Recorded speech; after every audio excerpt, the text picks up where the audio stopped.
Hi everybody and welcome back to Lost Genre Reddit Stories. Quick warning before we begin, in this story there is mention of abuse and bullying from one sibling to another. So if that is a topic that makes you uncomfortable, you may want to skip this story. Now let's get started. This post is from the subreddit Relationships and it's by user Recycled Crazy. My sister, 30 female, wants to reconnect after making my 27 male life a misery. My wife, 29 female, is pushing me to make amends. I am the youngest of 4 children, sisters 36, 34 and 30, and me 27. My 30-year-old sister Lisa physically and emotionally abused me. She would pick on me at school to curry favor with her classmates. It started with her calling me names and then escalated by the 5th grade. She pants me in front of a group of girls, exposing my private bits to a group of female friends. While I was young, she would beat me up and on more than one occasion she would leave me bloody. When I was bigger than her and when she couldn't physically overpower me, she began spreading horrible rumors, including a lot of things regarding intimacy and sexual behavior.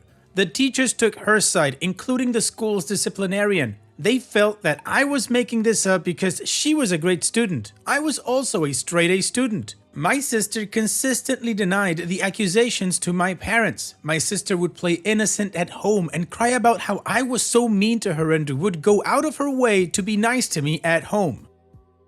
Fortunately, my parents didn't buy it and eventually sent me to a different school to avoid her. My parents could never prove what she had done and were stonewalled by school officials who didn't see the bullying. Since the school was no help, my parents separated us and would routinely ensure that at home we were separated. She was even put in therapy, but she still would never admit to anything. Even though they opted to send me to a different school in the same city, I couldn't bring friends over because she would quickly tell anyone about my personality. Because of the abuse, my sister was phenomenally popular at school. She was basically treated like royalty by people who'd ask what weird crap I had done on the weekend. If I wore a new shirt to school, she'd tell classmates that I was trying to fit in, so they'd amp up the abuse. Fortunately, this was before the rise of social media.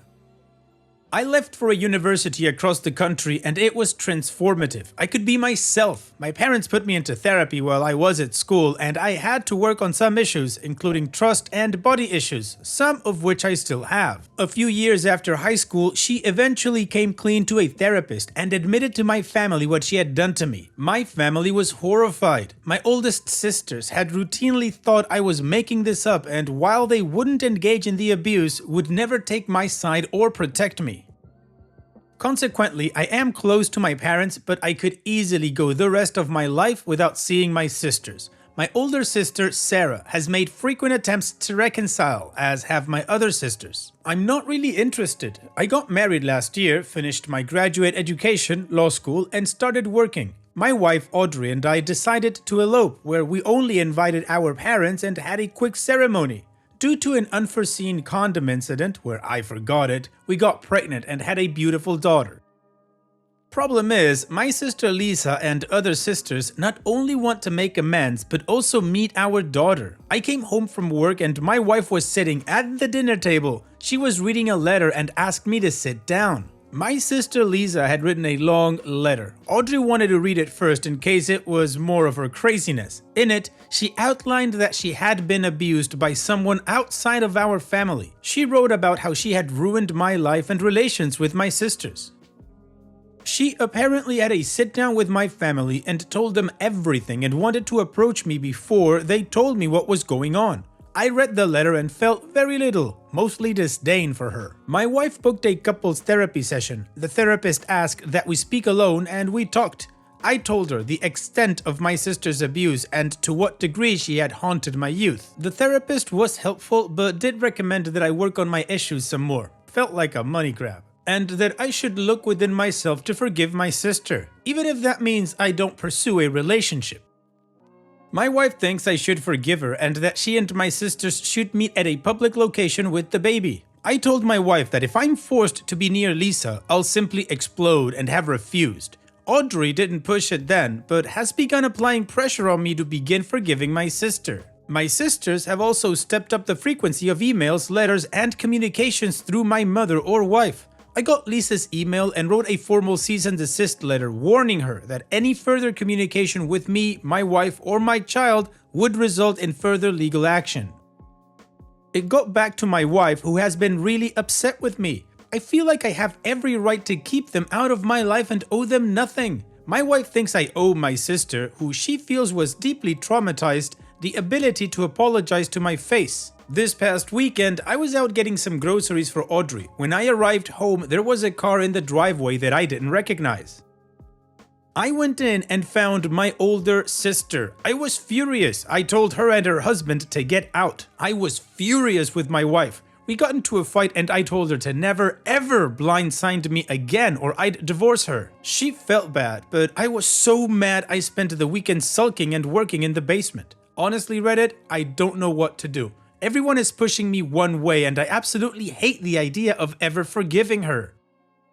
Wow, OP, your wife stepped way out of bounds. A simple no from you, and maybe an explanation if you feel like explaining it should have been more than enough. But I'm guessing that she would already know all of it, so there's no explanation needed, just to know, and then she should have just moved on. I think maybe that's something that you guys should talk to about with your marriage counselor. Also, your marriage counseling recommending that you forgive your sister, is it one of those you forgive them for you and not for them kind of thing? Because that's the only way I would see it that you should do it. Only if it makes you feel better and, get a little bit of closure. I don't know, something. Because even though I do feel it's super sad that she went through a trauma herself and that's why she treated you that way, it doesn't invalidate the way you felt with how she treated you. And it doesn't mean that you have to forgive her right away. So I don't know, OP, maybe you can acknowledge that you got the information from her and just tell her to move on with her life. There will be no relationship, no bridge to mend, nothing. And what do you guys think regarding this whole situation? What would you do if you were in OP's shoes? Let me know in the comment section, and now let's move on to the community comments to see what they said.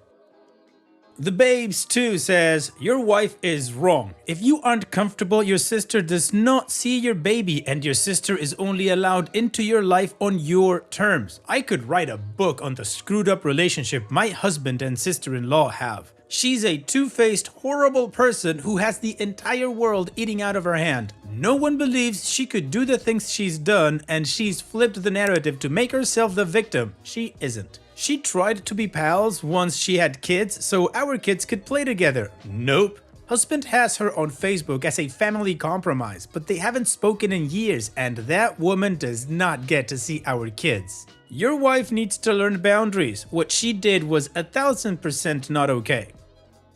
And OP responds, I'm sure Audrey was doing it from a good place, but I can't imagine a more effed up approach. She came to apologize without any qualifications and said she was sorry, but I really cannot understand how she felt that would work. My sister and her husband had these perplexed looks on their faces, and my sister's husband tried to take personal offense. I mean, it was such a bizarre situation. Mike Foz 89 says, you presented a cease and desist. They ignored it. Take legal action. Your wife also needs to understand that you are in no way obligated to forgive your abuser, regardless of her supposed reasons behind it and whether she is related or not. Family is more than blood. She broke that bond the day she decided to use you for her sick popularity grab. And OP responds, my wife is a school social worker and has this fantasy about reconciling families. I get her quest, but in my case, I have a good relationship with my parents, but my sisters were really terrible people. I could possibly have a relationship with some of my sisters, but it'll take time, and I refused to be forced into it. My sister's husband and I have never met and didn't seem to know why I have nothing to do with his wife. Frankly, I'm still furious, but I won't want to drive my wife away. Gosh darn wife says, oh my god, this actually made me angry. You don't owe anybody a damn thing. You are under no obligation to forgive her. None. No amount of crap and bullying from your family or wife makes it so. Why the hell doesn't your wife have your back on this? She should be supporting you rather than them. You need to make it clear to her that this kind of pressure is not acceptable to you. You seriously need to draw a line in the sand with this. Since you did send a cease and desist that was ignored, consider taking legal action. Alright, well, the community agrees. OP isn't forced to forgive, the wife needs to learn about boundaries, and he should take legal action. So how about we move on with the update to see what happened next and how the story ends, but of course before that, here's another one of my playlists for you to enjoy after this video. Now let's move on with the update. Well, I don't even know where to begin. I'm still gathering my thoughts. So here goes. After reading all of the comments, I went and spoke to Audrey, my wife. She knew I was furious still and quickly opened the floor by apologizing and saying many of the things you had all said here. She even referenced comments on my post, which took me by surprise. She said she saw the thread and realized I had written it. Luckily, I used a throwaway account, huh? We talked, she cried, and I ate. I felt vindicated, but was annoyed that I didn't get to have my dramatic moment. From what she told me, she has an aunt that her mother won't speak to, and she didn't want it getting to that level, and that is why she cried and she felt bad for everything, including meeting my sisters without my knowledge or consent. It goes like this for a while and I'm, wait, meet? As in, I've met them before, not just at our house? I ask her to clarify and she admits that she's met my sisters, save for Lisa, and I'll be getting to that before. My wife's school is adjacent to where my sister works. I didn't know this, and they had met for coffee or lunch on a few occasions, with my middle sister coming to meet them at least once. Son of a bitch. By this point, I'm again furious. My oldest sister had bumped into my wife and they struck up a conversation. The thing is, my mother provided pictures to my sisters, so she knew exactly who she was. By bumping into, my sister simply found my wife and introduced herself. I was overwhelmed, so I needed to get away to level my head. After I cooled down, I went to talk to Audrey. She had made me a steak and ordered Chinese food, which was a cheap attempt to try and calm the situation. Unfortunately, it worked. We talked. After telling her that was another omission and I was going to seriously question our marriage, I get the entire story. And buckle in for this one, people. Lisa, my ne'er-do-well abusive sister, has basically ruined the lives of everyone in my family. She accused the husband of my middle sister of being a sexual pervert and admitted to a very fake affair. She then rocked my oldest sister's world by apparently front-kicking my youngest nephew, who is probably 3. Apparently, my nephew was sitting and singing loudly at the TV, so she front-kicked him. The front kick was Lisa's favorite weapon, which I remember all too well. My sister's husband apparently tackled her and my mother called the police. She was taken for a psych hold and in lieu of criminal charges, she was admitted for a stay in a regional psychiatric facility and is barred from contact with my family. For the time being, I'll get to that too. She was diagnosed with a slew of mental disorders. No crap. My parents know I have a zero tolerance policy for Lisa-related news, which is why it never filtered back to me. So needless to say, my sister is mentally ill and now the entire family knows. What infuriated me was that Audrey knew about this incident and wanted me to make amends. The chance that my kid gets within 100 meters of Lisa is nil. I basically told Audrey to drop the Lisa issue. It was a non-starter. She's too sick, and I am not too sure she's not putting people on. She's that cunning and too dangerous, and I am not going to put myself in any position to deal with her. Audrey accepted that. My oldest sister had to face a bunch of demons and now realizes that to protect her husband and children, they can't be around Lisa, especially unsupervised. And Lisa can only be at events where there are a lot of potential witnesses. Lisa is not welcome at their home or my parents' home, and to interact with her, it has to be in a public place. Lisa cannot go near the children or her husband. My middle sister nearly wound up divorced. Her husband consistently claimed his innocence, but Lisa could spin a phenomenal story that was so convincing that people began to believe she was having an affair. My sister and her husband went through hell, but it turns out details are not Lisa's strength, and she wound up making claims that couldn't be backed up, and that's when it all fell apart. So my sister's husbands have banned Lisa from their houses and from seeing their kids. Lisa is now living in an apartment by herself and in routine therapy.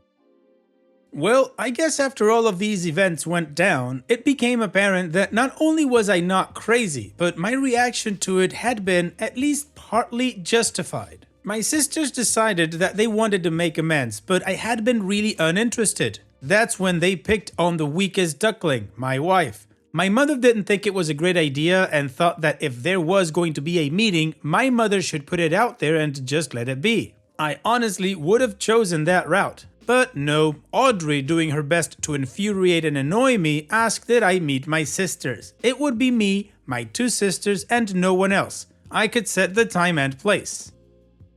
I agreed on the condition that Audrey not attends and that there be zero expectations. I chose to meet them at a local pub, which I got to about an hour early. All week I had been dreading this. We had decided to meet on Saturday afternoon. I got there early and was already 2 pints in when they arrived. We sat and had a few moments of stilted conversation. I realized that their husbands had come and were sitting at a different table, so I simply invited them over. My sisters had brought pictures of their families and they talked about what they were up to and how they were proud of me for becoming a lawyer.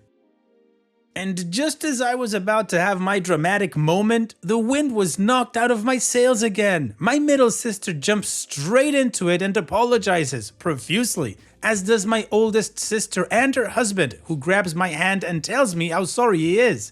Okay, seriously? I was infuriated that I was going to have my big dramatic moment only to have the proverbial chair kicked out from under me. This caused me to drink more. There must have been over an hour of them telling me what a scumbag my sister is, or how they are sorry, or how they realized that they damaged my childhood, etc. Well, afternoon turns to evening and I recommend that we take a photo to send to my parents. They haven't seen their kids together in years. Well, when drunk, OP doesn't apparently think things through. My parents are thrilled and share the photo with my wife. Audrey begins to call my phone, I'm still pissed off with her, and leaves me teary, maudling messages. Then the idea bounces around that my sisters will host a combined birthday party or family get-together early next month.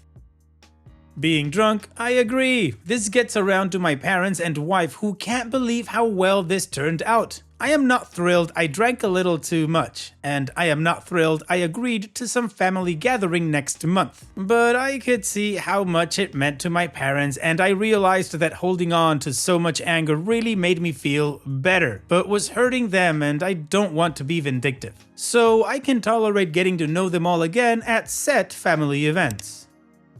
So before we went out our separate ways, I got to ask a question. Why didn't they believe me? Basically, it boiled down to the fact that Lisa could like she breathes and could easily build a narrative where it wasn't clear who was being forthright, and I often took the blame. I told them how I still have trust issues and how Lisa's abuse impacts my personal life. This caused them to get teary and apologize, which sadly didn't make me as happy as I dreamed it would. My wife has been really happy, and my mother called and admitted that she knows this is just a first step and it's not an easy process, but having her family get back together is something that weighed heavily on her. So I guess I made everyone happy. I'm not thrilled. Getting the answers I wanted didn't feel as good as I thought it would, but I guess there is a weight lifted, and the feeling that people know I wasn't crazy, a liar, or wrong makes me feel better. I finally am in a position where I can go, see, I wasn't crazy. Well, OP, I'm gonna call it a positive update because even though you're not thrilled, or maybe you drank too much, or maybe you were forced into this, it's not something that has re-traumatized you all over again, and maybe there's a positive out of it. I still think you need to talk to your wife regarding boundaries, cause yeah, not cool what she did. So yeah, here's wishing you all the best in the future, OP. Thank you for sharing, and take care. Now let's finish this video with a quick mood booster post. This post is from the subreddit Malicious Compliance, and it's by user PlayfulBackground690. I can't choose which taxi company to use? Okay, I won't. Many years ago, I used to work for a company where overtime was really common. If we worked past a set amount of hours to a certain time at night, the company would pay for a taxi to take us home. I was happy with this arrangement and would do quite a lot of overtime and was really productive. I didn't like the people the company wanted us to use for taxis. They had on several occasions forgotten to pick me up and standing there waiting for them late at night in the city. I and several of my colleagues started using an alternative taxi company which I was happy with. The company I worked for told us we had to use their preferred company even though they cost the exact same. I told my management I would prefer to use my preferred company as there was no additional cost and they were more reliable. I would even prefer to hail a taxi as they were common in that area. I was told to use only their preferred company or I wouldn't be able to use one at all. I did what they asked. I stopped using any taxis. I also stopped doing any overtime. My normal performance was the same, but the amount I would do in overtime made quite a big difference to our backlog of work. It only took 2 or 3 weeks for them to change their tune and allow me to go back to using who I preferred as they really needed me doing that overtime. I don't know why, but I smell some nepotism in that taxi deal, the original one. Thanks for sharing, OP, and good for you for changing things. And that's it for today's video. Thank you so much for taking the time to watch it. Now, if you've gotten to this point in the video, I assume that you like these stories that I'm reading out, so here are a couple more that you might enjoy. And if you don't have any time to watch another story right now, save it for later, and also, don't forget to hit that subscribe button.